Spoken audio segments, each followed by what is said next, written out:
Good morning, everyone, and welcome to another edition of our Aquarium Online Academy. My name is Amanda, and I'm coming to you live from the Aquarium of the Pacific in Long Beach, California. And I'm so excited that you decided to join us today to learn more about sharks and their teeth. Now, I'm standing in front of our Shark Lagoon exhibit right now, where you can view some of the sharks. Actually, you can view this at any time at home on our live webcams. But as you're watching these sharks during this program and you're making observations and you're noticing things and you're coming up with questions, we invite you to participate along with us by texting the number that you see on your screen now. So 562-286-1838 is the number that you can text with any questions and observations as you participate along with us. We would love to hear from you. I have my friend Alicia is sitting at the computer ready to answer your text questions and relay them to me so that we can answer them live on the air. And also my friend Stacy is in the studio with me controlling all of the background pictures that you're going to see. So the three of us are really happy that you're joining us today. So let's get started. Let's take a look at the animals in Shark Lagoon. Now, you might notice that it's not just sharks that are in this image. In fact, it might even be hard to find a shark right now. Do you look in the back and see them swimming?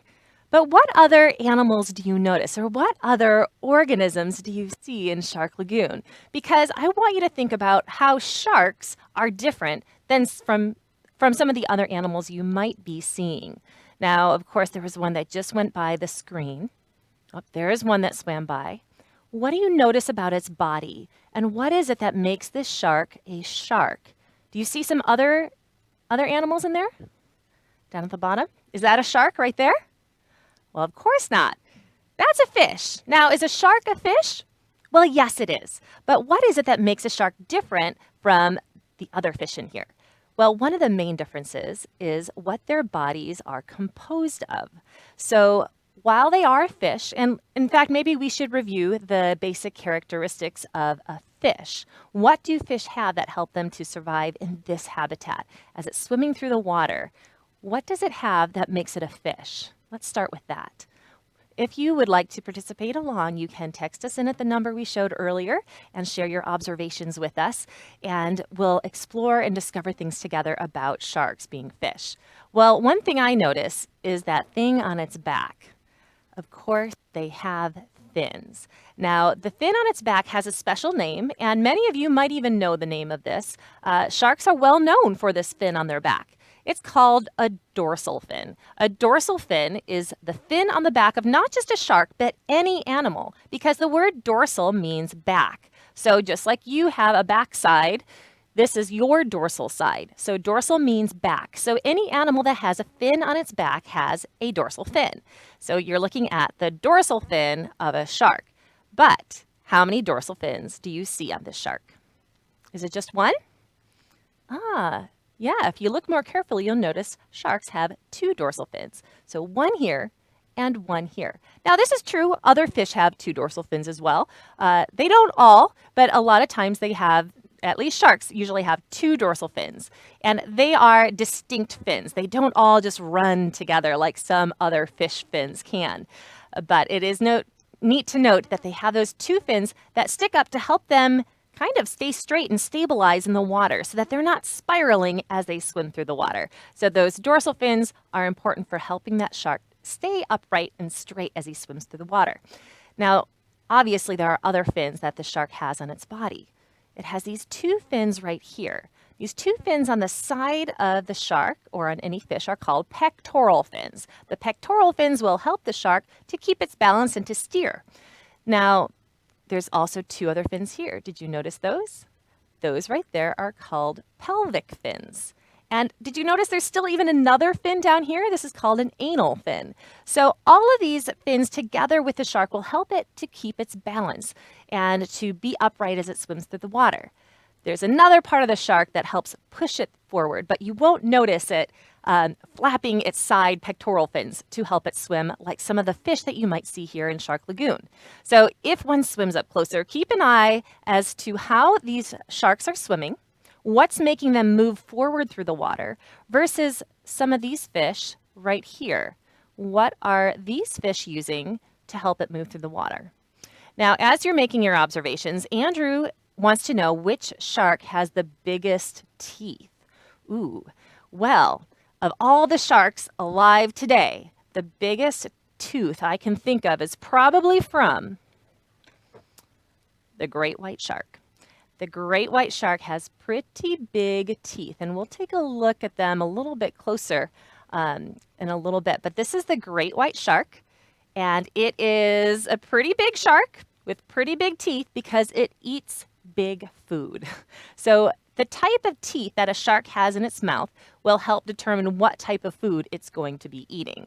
If it had really tiny teeth, it would not be able to bite into a really big animal. If it had really big teeth, it's not going to be very good at eating really small things. So I'm going to come off the screen for a second. And Andrew, that is not actually the biggest shark in the world. There is a larger shark. It doesn't have larger teeth, but there is a shark that used to have bigger teeth. And that is a shark called a Megalodon. So this is a tooth from a Megalodon, which is now extinct, but it was probably pretty large. We don't know exactly how large it was because we weren't around to see it and observe it with our eyes. And because sharks are a little bit different from these other fish, because these fish that you see swimming here are what we call bony fish. They have bones inside their bodies to help them to swim and be strong and keep their skeletal structure. But a shark's body doesn't have any bones. Instead, it has cartilage.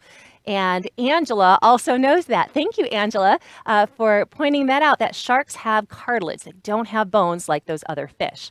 And so that means that cartilage doesn't fossilize as well as bones do. Ooh, we got a shark right by our camera here. And so all we really know about the size of this is what we can determine from its teeth. Since we didn't view it with our own eyes and the fossil record doesn't really show any fossilized skeletal structure, we're just guessing based on its teeth that it's probably similar to a great white and probably ate similar types of food. Obviously, this animal could eat very large things. All right, now also someone pointed out gills. So notice as that shark swam by, did you happen to see the gills? Where are the gills on the shark? It's a little bit hard to see on those as they're moving through the sunlight. But right here on this great white shark, you can see the gill slits. So sharks have gills to help them breathe, and they also have gill slits, which is different from other fish. So bony fish have a covering that goes over their gills called an operculum that you can see on this Garibaldi right here. So that round sort of plate is what's covering and protecting the gills of the Garibaldi and regular fish. Sharks don't have that plate. Instead, they have slits that lead straight to their gills. Now, if you count them, let's count them together. They have 1, 2, 3, 4, 5 gill slits. So most sharks and rays have 5 gill slits on each side of their head. So a little bit different. Notice how I said sharks and rays. So rays are relatives of sharks because they also have no bones in their body. Their skeletal structure is made up completely of cartilage. And you can also see the gills on the underside of the ray. Do you see them here? And if we were to count them, there's also 5 gill slits on this side and 5 gill slits on that side to help these animals breathe. So that's an important characteristic of a fish, making a shark a fish, and also the gill slits. And those are important characteristics for sharks and rays. And then Brody wants to know, how many teeth do sharks have? Well, Brody, it can vary from shark to shark. So what we'll do is we'll take a look at some shark teeth ourselves and see, I don't know, maybe you can count them and see how many they have. But different species will have different types and different amounts of teeth. Now, Jenna wants to know, what are shark teeth made out of? And that's a good question because it's actually a little bit different. It's not bone, and it's not like your fingernails. If you try to think about what we have on our body, well, think about your teeth. Your teeth are made of dentin, and they have a harder part of their body compared to I don't know, the rest of your body. If you think about it, your teeth are pretty hard. Well, that's what shark teeth are made out of too. They're just different from ours because our teeth are anchored inside of bone and shark teeth are anchored inside of cartilage. So remember, they don't have bones. Their skeleton's made of cartilage. That means their jaw is made of cartilage as well. And then Sophie also mentioned that fish have bones. So big difference. Regular fish have bones, the bony fish, and then sharks don't. They have cartilage. Okay, great observations, everyone. Now, what is it that was making those sharks move? Well, of course, they're using their tail. That tail fin is called a caudal fin, and that's what the sharks use to push themselves forward. Whereas you might notice some of the other fish that are in this exhibit might be using their fins on their side, the pectoral fins. So that's also something different about sharks compared to those other fish. All right, well, you've been thinking about their teeth. You want to look at some teeth now?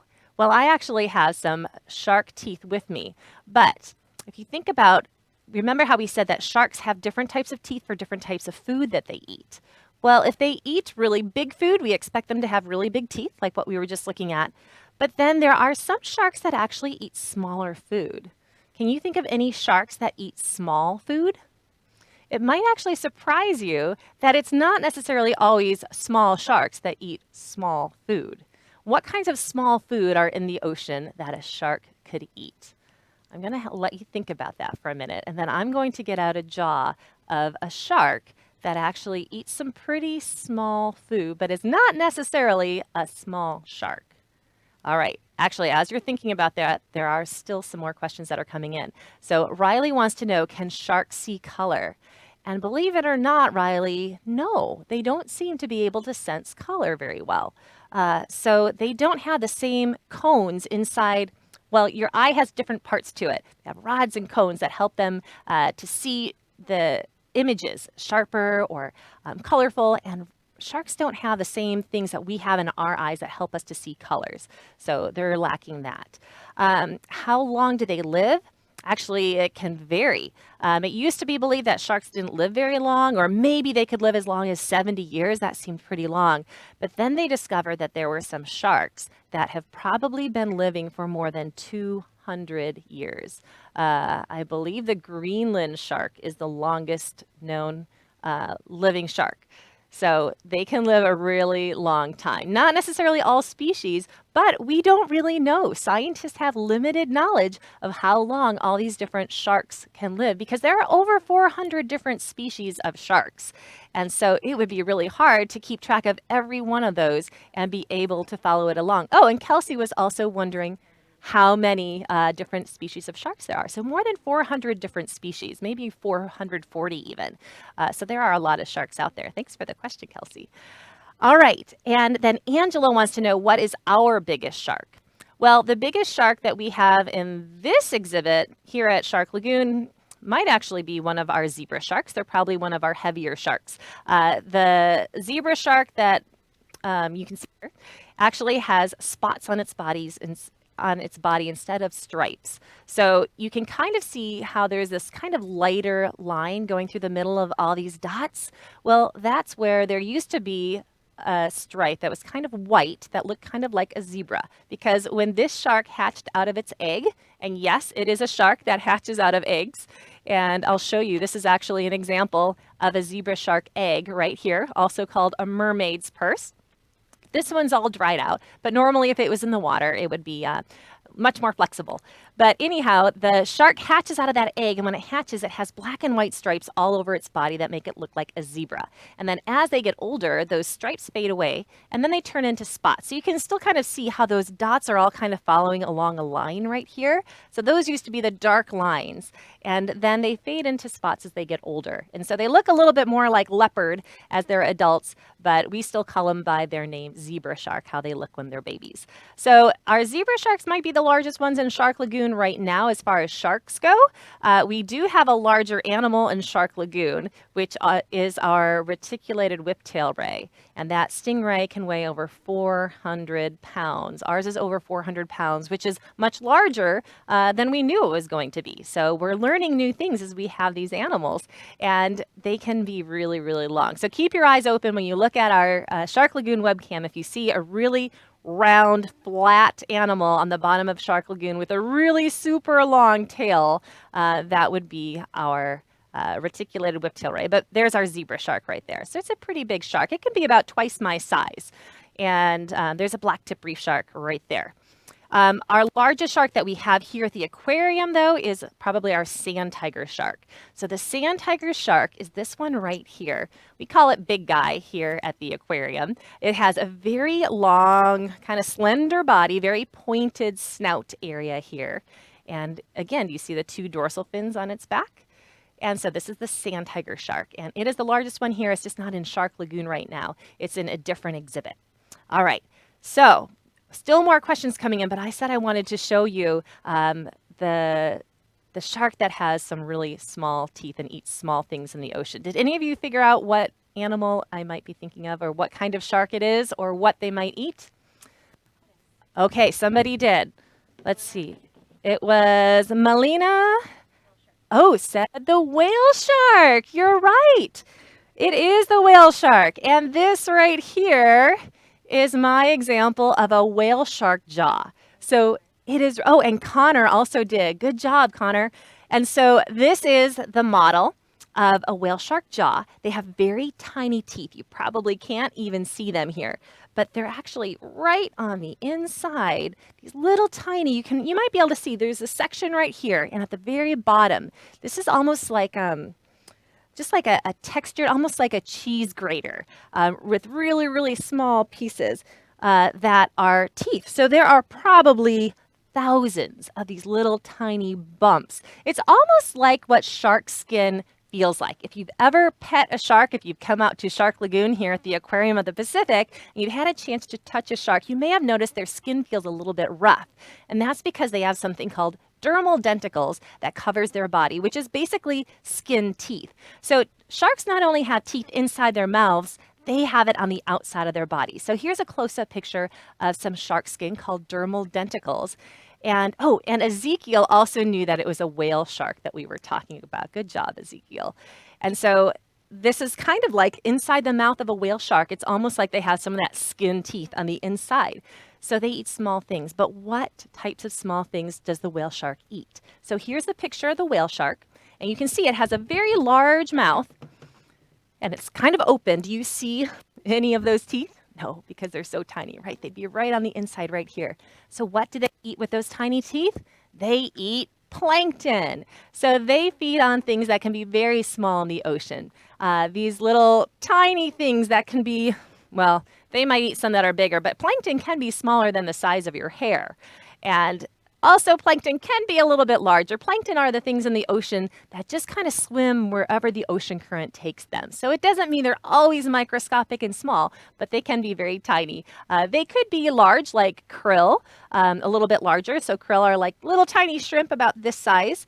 And then whale sharks aren't the only sharks that eat this small food. Also, the basking shark. Have you ever seen one of these before?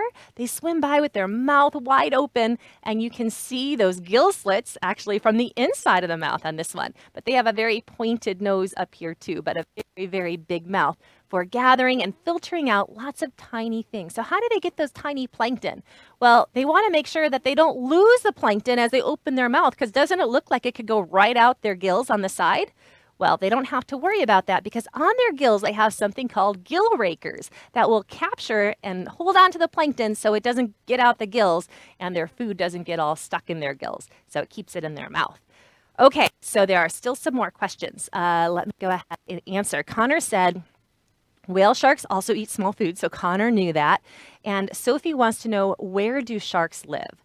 Well, as you can see here in Shark Lagoon, they can be in an area where we have a tropical reef and a coral reef. So some sharks are reef sharks that have slender bodies, like some of the ones swimming back here are black-tip reef sharks, and they're gray reef sharks that can make their way into these little areas and be nice and long and slender. They can live in warm water. Some animals might spend, or some sharks spend a lot of their time sitting on the bottom of the ocean, like even the zebra shark that we saw before. If you look at its tail, you'll notice the tail is a little bit different shape than the black-tip reef shark that just swam by me.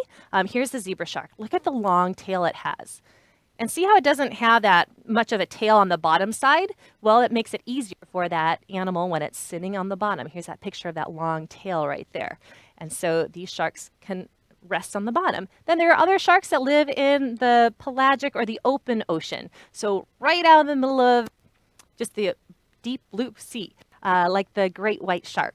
And so they're constantly swimming. There's not a whole lot of other stuff around them except for water and whatever other animals might be swimming in the ocean with them. All right, and then Brody wants to know, can sharks smell blood? Well, notice on the front of the great white shark here, he has this little spot right there.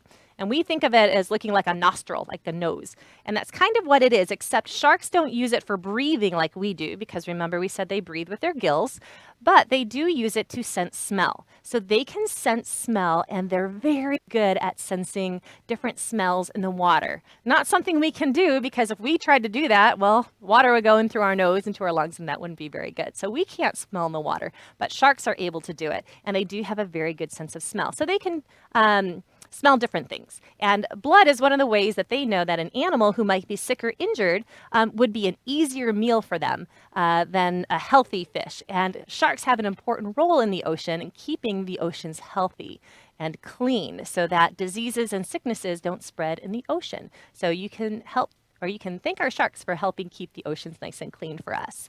And I think that I see Michaela wants to know, what is the smallest and biggest shark? So Michaela, we talked about the biggest ones being actually the whale shark. That one that we looked at with the tiny teeth is the largest of all the sharks. And they can get up to 45, maybe even 65 feet long, I think is the longest one anyone's ever recorded. And so that's a really, really big shark. That's like the length of a school bus, plus another car, plus like another half a car. So a very large shark. So that's the largest shark in the ocean. It's also considered the largest fish in the ocean. And then the smallest one is actually called the pocket shark. So just like you can stick your hands in your pocket, you could fit a shark in your pocket. I wouldn't recommend it, but you would have water all over your pants too. But a pocket shark is only about 5.5 inches long. And it's actually a recent discovery. It was only just recently that they discovered in the Gulf of Mexico that they have these little tiny sharks that were only 5.5 feet long. So that's the smallest, so 5.5, all the way to about 65 feet. So there's a big range in shark sizes. But most sharks, 50% of them, so half of the sharks will never get bigger than 3.5 feet. So let's take a look at a shark that's 3.5 feet long that we have at Shark Lagoon, not in the deep pool, but in our shallow touch pools where our guests can touch them. These are bamboo sharks. Bamboo sharks also are very small. They have very small teeth, and so they're going to eat very small organisms. And I actually have an example of what their teeth might look like. Would you like to see it? All right, so I'm going to have my friend Stacy bring up my picture of these teeth. So this one is actually from a swell shark, which grows to be about the same size as the bamboo sharks. And their teeth are very, very similar. They're about 3.5 feet long, these sharks. But look at those teeth. Now, these teeth are very small for eating, again, small things, but not necessarily plankton. They also will eat small things living on the bottom of the ocean floor. Did you notice when you looked at that picture that they were kind of sitting on the bottom, and sometimes they even pile up on top of each other?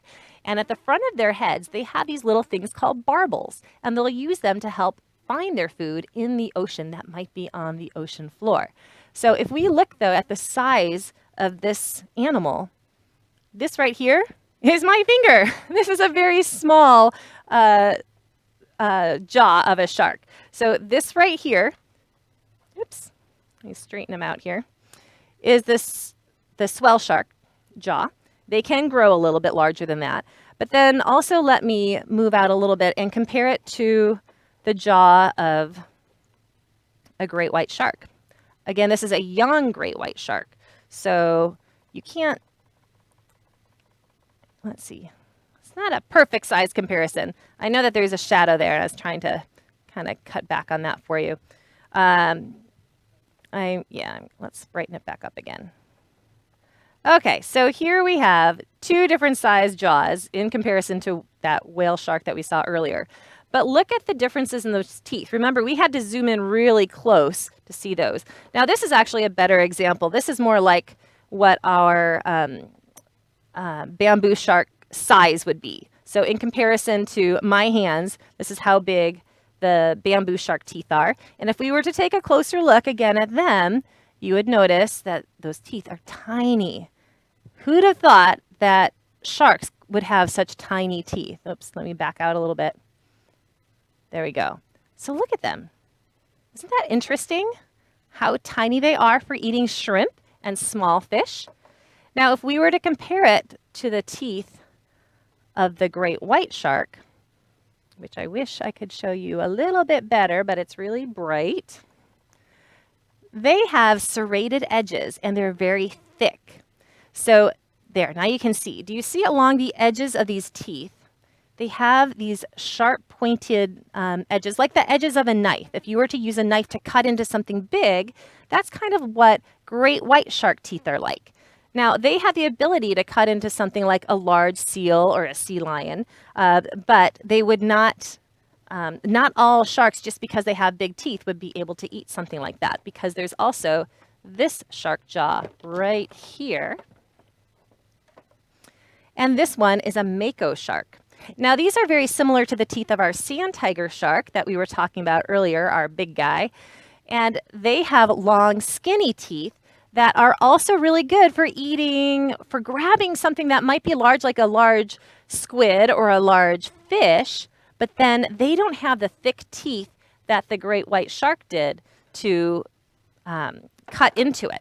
So again, right there in the middle is the great white shark jaw, or a tooth. They have, this is an adult. The one I showed you earlier was juvenile, but this is how big, very thick at the bottom, whereas these are very, very thin at the bottom. So you can see just how skinny they are. These teeth would break right off if they tried to bite into a seal or a sea lion. So they also don't have the serrated edges. Now, there's also another type of shark that has some kind of different looking teeth. This is called a Kite Fin Shark right here. Oh, let me give you a different example. This Kite Fin Shark has a very different shape. Up on the top, it has very pointed teeth, kind of small, but very pointy. But then on the bottom, it has these more triangular shaped teeth. And look at the rows of teeth inside their mouth. So sharks have rows of teeth that grow in an outward fashion that will, as they lose their teeth, it will actually fall right out. That's why it's so common to find shark teeth in places. You can find them on the beach, and our scuba divers that go into Shark Lagoon find them in the bottom of Shark Lagoon all the time, because they're not anchored inside of bone. So like we said earlier, they have the cartilage, and it falls, their teeth can fall out very easily. In fact, scientists think that a shark could lose as many as 30,000 teeth in their lifetime. If they potentially lose a tooth every time they eat, that could be a lot of teeth that come out of the shark's mouth. So again, this is a Kite Fin Shark, and a Kite Fin Shark has the ability to bite onto something, and then these teeth on the bottom can help them take a bigger bite. So the top teeth are little, that can help them hold on to things, and then they kind of scoop up the rest of it with these bottom teeth right here. So that's a Kite Fin Shark. Now, there are still some other questions I wanted to get to about shark teeth. Saitage says, what sharks live in the deepest parts of the ocean?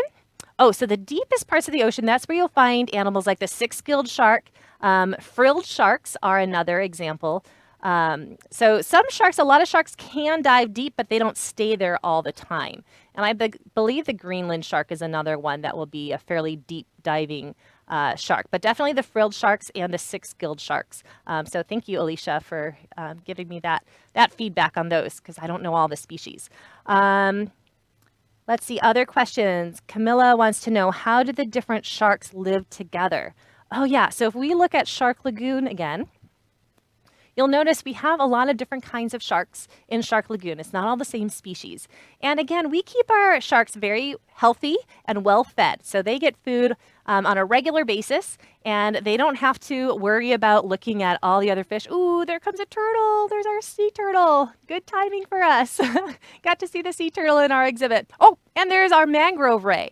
That's not our largest stingray, but that is our Mangrove Ray at Shark Lagoon. So this is a good time to view Shark Lagoon right now. And these sharks actually kind of leave each other alone because they don't have any need to bother each other. They just kind of do their own thing, swim through the water, and they're well fed. So they're doing their job of eating like they need to, and they don't need to bother anyone else. So it's just a natural thing that sharks, I know a lot of times we think, oh, well, sharks must be hungry all the time. They're always looking for other things to eat. But actually, a shark can go several days without having to eat. So they do a good job of keeping the ocean clean, but they don't have to eat on a regular basis. However, the sharks we have here at the aquarium do get fed on a regular basis, and they're just happy to just be swimming in the water and not bothering anyone else. Okay, Benicio wants to know, do sharks visit cold areas like the Arctic and the Antarctic? And yes, actually, the Greenland shark that I was talking about earlier is one of those sharks that can live in those colder waters. So good question. Believe it or not, there are sharks that can survive in those cold environments. And then Brody wants to know, why does the small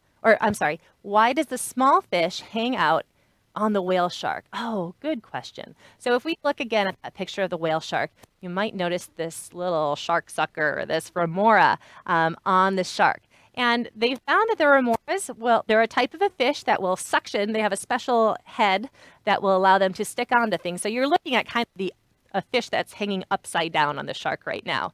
What they'll do is they'll hitch on and get a free ride from the shark, so that wherever the shark goes to eat, the remora will also get a free ride to go with them. But they get to eat all the leftover crumbs. So when the shark is eating and other little pieces fall off, the remora takes advantage of that and gets a free meal. So that's what the remora is doing. But that's a great question, Brody. I'm so glad that you noticed that fish, because it's kind of funny looking, and I didn't point it out. We were just talking about the whale shark. But yes, there is a remora in that picture as well. And then Mila says, why do sharks have two sets of teeth? Well, if you notice, it's more than just two sets. So depending on the shark, some have many rows of teeth and some have maybe just a couple. So on the, up at the, that's a great picture right here of our sand tiger shark. They have a few rows, like 1, 2, 3, that you can kind of see that are sticking out. And then this is my Mako shark jaw. So remember, the Mako shark has teeth very similar to the sand tiger shark here. Let me move out of the way so you can see those teeth better. They have long, skinny teeth, but they don't have many, many rows of them. It's very different than like the rows of the whale shark when we were looking inside their mouth, having many, many rows of those really teeny, tiny teeth. Or even our zebra shark. So I love, great view of those 5 gill slits on that sand tiger shark. On my zebra shark, so this one that we were talking about earlier, if we were to look at their teeth, look, they have all these multiple rows of teeth right here.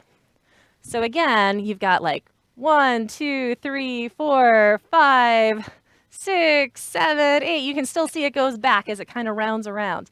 So they have multiple rows. So depending on the species of sharks, their teeth can be very different, how many rows of teeth they have and how many teeth they have.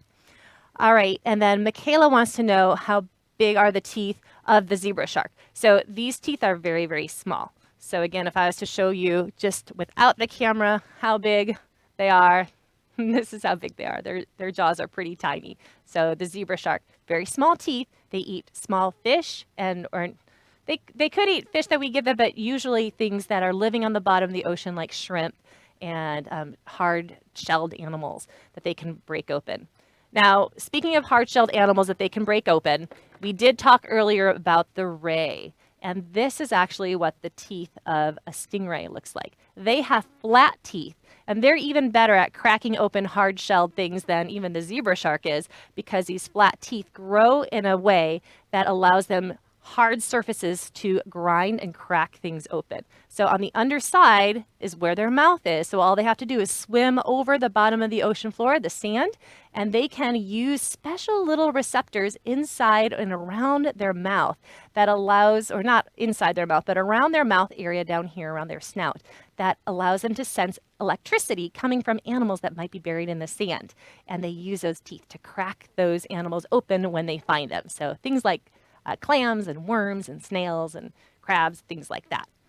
All right, I realize that there are still some more questions. Connor wants to know, is there a cookie cutter shark? And yes, believe it or not, there is a shark called a cookie cutter shark. And it has teeth that are actually very similar to the Kite Fin Shark that we were looking at earlier with those very round jaw that they have.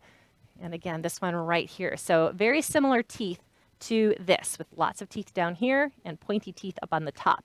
And what they'll do is they'll bite onto something like maybe even a dolphin or a whale or another shark, and they take a little bite out and they leave this little, almost like a little cookie cutter shape. And it's a circle shape on them, and then that's how they eat. They just take a piece of it and then they go, because they can't eat the whole thing, so they can only eat little snippets.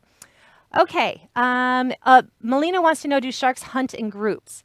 And at times, yes, there can be groups of sharks, schools of like hammerhead sharks, I know are a type that will sometimes be together in big groups, and there might be feeding going on there. But you'll notice most sharks are solitary. There might be some that are attracted to where the food is, and so there might be a bunch of reef sharks all in an area of a reef that are all interested in the same type of food. And here you can see that these sharks, these are the bamboo sharks, these are scavenging for food in our Shark Lagoon touch pools. So we'll toss what we do, a scatter feed is what we call it, where we toss the food into the water, and then they just kind of swim all around looking and smelling for the food that they smell in the water, and then they swim over it using their little barbels, these little almost like whisker-like things that stick out, these little flaps that stick out from the area by their nares, where they can smell to help them find their food. Okay, Malcolm wants to know, have modern sharks descended from the Megalodon? I can't really give you a good answer for that. I don't know some of the history, I'll just say honestly, about the Megalodon versus the great white shark we know are very similar, but how it compares to the Kite Fin Shark, I actually don't know what all the connections are. Yeah, it's an area that scientists are still trying to figure out and still looking into. In fact, the whole world of sharks is an area that scientists are very interested in, and there's still so much we can learn about these fascinating creatures. And as much as I want to get to all the questions, I think I've gotten most of them. Let me see if there's anything else I missed. I think I got them all. But if you do have any further questions, you can email us at live@LB for Long Beach, AOP for Aquarium of Pacific.org, and we'll be happy to answer your questions at that time. So live@lbaop.org if you have further questions, because we would love to answer your questions about sharks. They are fascinating creatures. I hope that you enjoyed learning more about them, and I'm sorry we've gone over on our time today. But thanks for joining us. We have more programs coming on up. All right, bye.